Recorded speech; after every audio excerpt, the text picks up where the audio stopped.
We are in the south side campground. It's not electric. You'll see a lot of small RVs, pop-ups, or tents in this loop.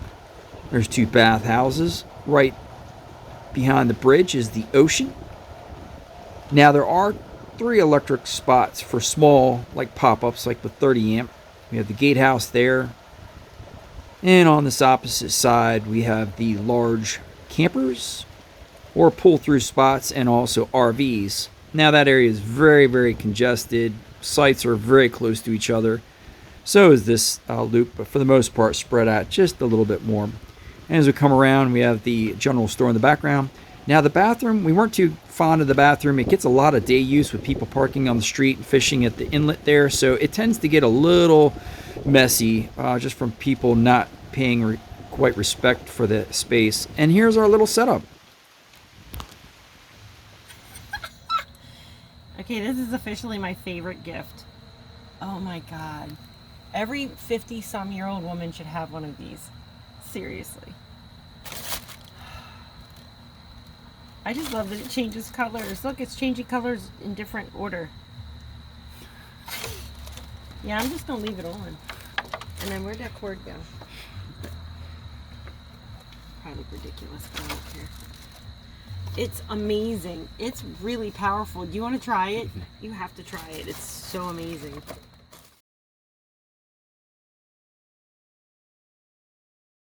Whenever we go camping, we really enjoy checking out rigs, and especially the pop-up since we have one. This is a Fairview, and it's a 1990, so it's very similar to ours, just like one size down with the different bed setups. Now, this has the bump-out dinette, and almost everything's the same. The only thing they did was add a battery on theirs. Ours does not have that. So that's the dinette, which is pretty cool. And then we'll see the inside here shortly. So they have their kitchen sink and stove is down right there. That just comes down. This is where their table is, and that just goes up. And then they have the bench and the bed.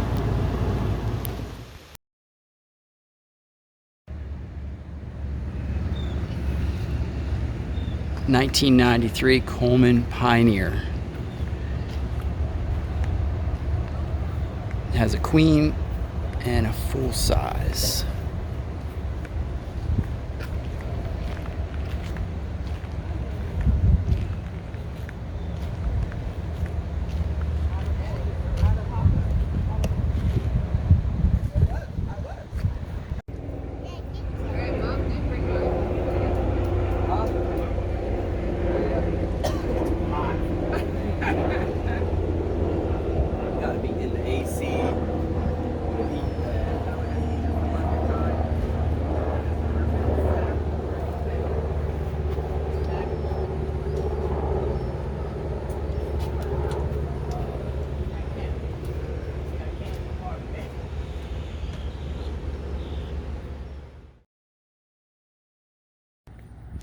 Here we have the Yukon, which is pretty much the same setup as ours, except for it doesn't have the bump out for the dinette.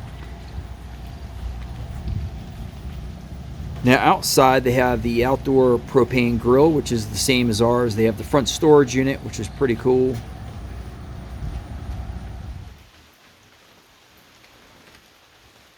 And then inside, just a different layout with the beds and sofas. They have the same exact stove, fridge, sink setup. It just kind of comes up, but you can see all the layout here with all the benches and how that slides out to make a lot more sleeping space.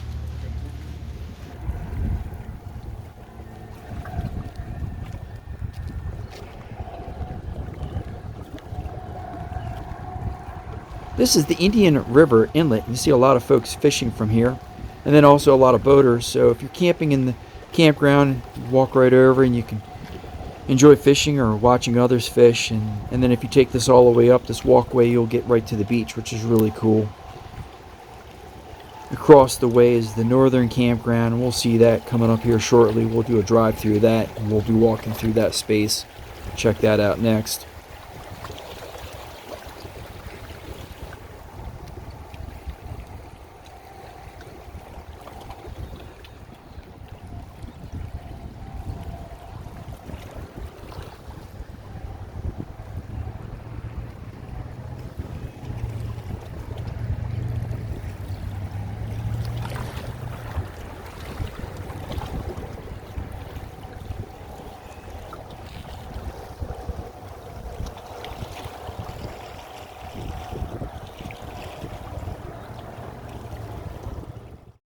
We're going to take a little drive through here. This is the south side where all the RVs and larger campers. These are pull-through spots, which makes it really easy with the larger configurations.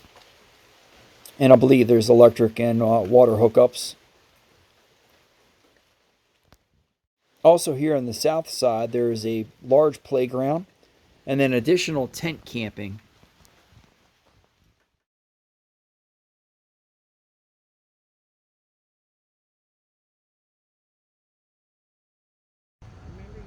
Now right up from the campground is this day use, which once again, if you have a pass from camping, you can just come up here and park. Upstairs in this building they have the restaurant, and there's a couple other things that they have up here, bathrooms and so on and so forth. And then you can walk right out from the decks, and it's handicap accessible, which is really nice. Big chill restaurant, which is great if you're staying in the campground. You come up here and grab a bite to eat, just a walking distance.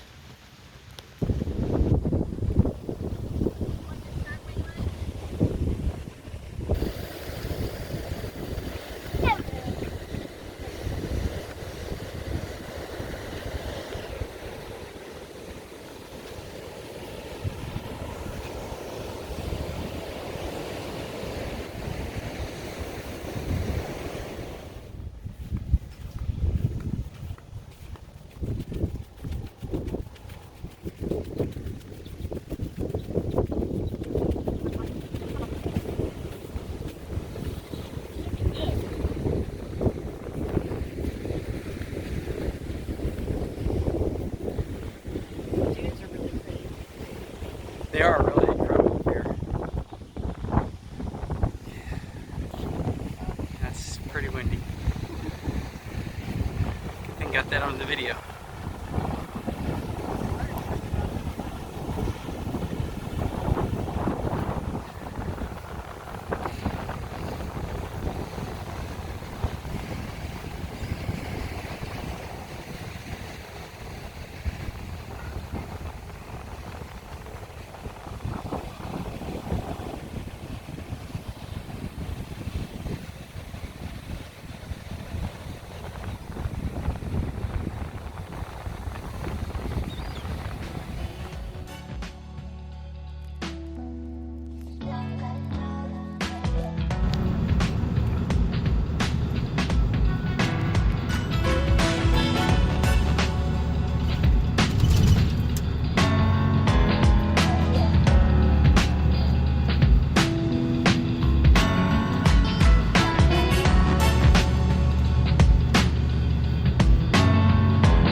So we're now on the north side of the campground, and looking across is the south campground.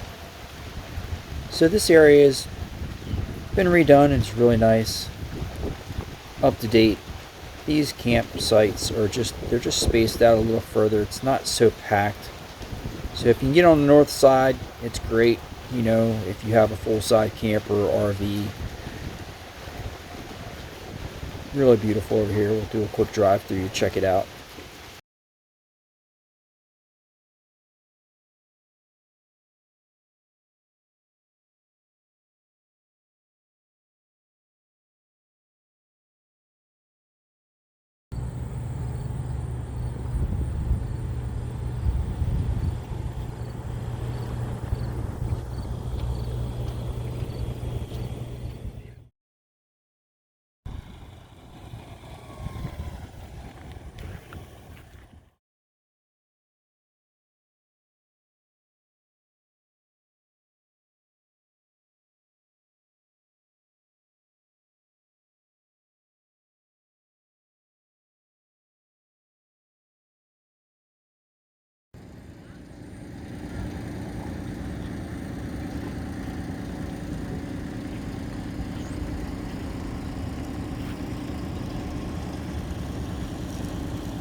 So I just wanted to do a quick little recap on our trip to Indian River in Delaware at the state park. It was really pretty cool. Now, we don't typically go to areas that have a lot of camping sites that are that close. One thing to point out, we stayed in the South Inlet side, which when you saw the first part of the video was the second campsite with a lot of the larger RVs.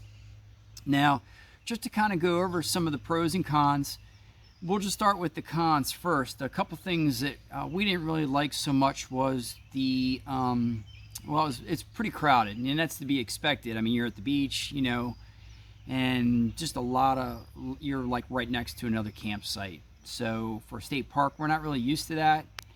The other thing is, if you want to book a site, you definitely have to get on and book early, because trying to get into that park, being that there's so many great amenities, is difficult. The road noise, being the highways right there, that's pretty excessive also, like day and night. If you're running an AC unit, it does block out a lot of those sounds, so that's a big plus. If you're in a tent or just any kind of vehicle and maybe you don't have AC and it happens to be in the middle of summer, there's no trees, like none at all, like none, zip. So it can get very, very hot. Also, the lights on the bridge are cool, but at nighttime there's just a lot of light, so that's another thing. So the spot where we were at the far loop, we got a lot of traffic coming in from fishermen using that bathroom. So that bathroom, I can't say was the cleanest. In general, the bathrooms, just because the campsites are used so much traffic probably goes through this state park, the bathrooms were like, they were rough. But you're taking a shower, it's like there's just no place to put your stuff. So for us, that's kind of critical. I mean, if you're in a big bus or you have your own systems, you don't have to go to the bathroom, that's no big deal. I think that pretty much covers it. Some of the things that we really did, like I would say the North Inlet is nice because the sites are spread out a little further. It can take large vehicles, as you can see with the drive-throughs that I did in the video here. We did, and that's a really nice side. That side, you can walk up, both of them, you can walk right up to the beach. So it's easy to get to the beach. You can go fishing like right there on either side in the inlet, which is really cool. And you can watch people fish, which is really neat. The south side where we were had the restaurant, which was really cool. And so there's probably a little bit more day traffic. We were kind of off season or end of season, so there wasn't a whole lot of traffic. And because of what's been going on in our world, with the world pandemic of things, not a lot of stuff was open. The site is easy to get in and out of. If you have a large bus, there's plenty of spots in the southern inlet spot, which area where we were, which you saw a lot of large campers. Tent spots are same thing. It's just like wide open space. You're kind of next to another tent. There's no fires allowed. So all in all, if you enjoy the beach, you want to get down to like Bethany or Rehoboth or Ocean City, it's nice because it's, once again, it's very affordable. I'll list all that information, the links, and you know, so you can get the pricing and stuff. What's also really cool is if you do, when you're in there and you have your campsite, you are allowed to take your pass and you can get into any of the other spots or state parks with that pass, like a day pass. Just say you wanted to run down to another like area that's just a day use to get on the beach, you can take your pass and go there. So that's really cool to do. So typically I think that was like around $10 or so just for a vehicle pass to get into some of those parking spots. So all in all, it was a great trip. We got to check out we got to test out the Jackery with the cooler in full sun. That was pretty cool. So if you need to charge up solar, there's definitely no problem there. So thank you for checking out this video. We hope you enjoyed it, found some good information, and consider subscribing, liking it, and leave some comments on some of the state parks that you've been to down in Delaware. Delaware is a really nice area to travel to, and we look forward to doing some more coming up soon. All right, take care.